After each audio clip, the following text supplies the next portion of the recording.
નમસ્કાર દર્શક મિત્રો, સમાચાર સુપરફાસ્ટમાં તમારું સ્વાગત છે। આજના તાજા અને સૌથી મોટા સમાચાર જાણીએ તેની પહેલા ચેનલને સબસ્ક્રાઇબ કરી લેજો। જમીન રિસર્વે બાદ ક્ષતિ સુધારણા માટે સમય વધારાયો। ખેતીની જમીન રિસર્વે માટે digital India land records modernisation programme હેઠળ જમીનની માપણી કરી પ્રમોલ્ગેશન કરવાની કામગીરી રાજ્યમાં શરૂ કરાઈ હતી, જે બાદ માપણીમાં અસંખ્ય ક્ષતિઓ બહાર આવી ઉપરાંત જૂના સર્વેમાં અનેક ભૂલો હોવાની ફરિયાદો તંત્રને મળી હતી, જેને પગલે મહેસૂલ વિભાગે જમીન રિસર્વે કરવા અને ભૂલો દૂર કરવા સમય વધાર્યો છે। વાંધા દૂર કરવાની સમય મર્યાદા 31મી ડિસેમ્બર 2024 સુધી વધારાઈ છે। કેન્દ્ર સરકાર દ્વારા સોમવારે જાહેર કરાયેલા કોરોનાના આંકડા અનુસાર દેશમાં છેલ્લા 24 કલાકમાં 136 નવા કોરોના કેસ નોંધાયા છે। આ સાથે જ હવે દેશમાં કોરોનાના એક્ટિવ કેસ 4394 પર પહોંચ્યા છે। 2-4 કલાકમાં 3 લોકોના મોત થયા છે। આ અગાઉ રવિવારે 841 લોકો કોરોના પોઝિટિવ આવ્યા હતા, જે 7 મહિનામાં સૌથી વધુ કેસ હતા। રાજસ્થાનની ભજનલાલ સરકારે તાજેતરમાં ખાનગી ન્યૂઝપેપરમાં ગુજરાતીમાં જાહેરાત આપી છે। જાહેરાતમાં લખ્યું છે કે મોદીજીની ગેરંટી થઈ સાકાર, 450 માં મળશે રાંધણ ગેસ સિલિન્ડર, જેને પગલે ગુજરાતમાં આ ફોટો વાયરલ થયો છે।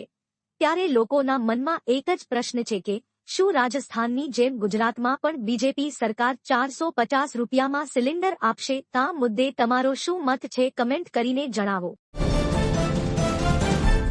ભારતીય ન્યાયિક સંહિતા હેઠળ હિટ એન્ડ રન કેસમાં 10 વર્ષની સજા અને દંડ સામે દેશભરના ડ્રાઈવરોએ વિરોધ કર્યો હતો। હડતાળના ભાગરૂપે મહારાષ્ટ્ર, એમપી, ગુજરાત, હરિયાણા, પંજાબ, યુપી, હિમાચલ પ્રદેશ, રાજસ્થાન અને બિહારના ટ્રાન્સપોર્ટરોએ ખાનગી બસો, ટ્રકો અને ઓઇલ ટેન્કરોનું સંચાલન બંધ કરી દીધું હતું। ટ્રકોની 3 દિવસની હડતાળને કારણે ઘણા રાજ્યોમાં પેટ્રોલ, ડીઝલ, શાકભાજી અને દૂધના સપ્લાયને અસર થઈ રહી છે। અયોધ્યાના રામ મંદિર માટે મૂર્તિની પસંદગી થઈ। કેન્દ્રીય મંત્રી પ્રહલાદ જોશીએ ટ્વીટ કરીને આપી માહિતી, જ્યાં રામ છે ત્યાં હનુમાન છે। પ્રાણ પ્રતિષ્ઠા માટે મૂર્તિની પસંદગી થઈ ગઈ। દેશના સુપ્રસિદ્ધ મૂર્તિકાર અરુણ યોગીરાજે બનાવેલી રામ મૂર્તિ અયોધ્યા મંદિરમાં સ્થાપિત થશે। 3 મૂર્તિમાંથી એક મૂર્તિ પસંદ કરવાની હતી। હવામાન વિભાગે પણ આગાહી કરી છે કે દક્ષિણ તથા પૂર્વ ગુજરાતના કેટલાક વિસ્તારોમાં 7 જાન્યુઆરીના રોજ કમોસમી વરસાદ થઈ શકે છે। જો કે હજી સિસ્ટમ ભારતના દરિયા કિનારે પહોંચ્યા બાદ અને આગળ વધ્યા બાદ જ ખબર પડશે કે ગુજરાતમાં કયા વિસ્તારમાં કેટલો વરસાદ પડશે।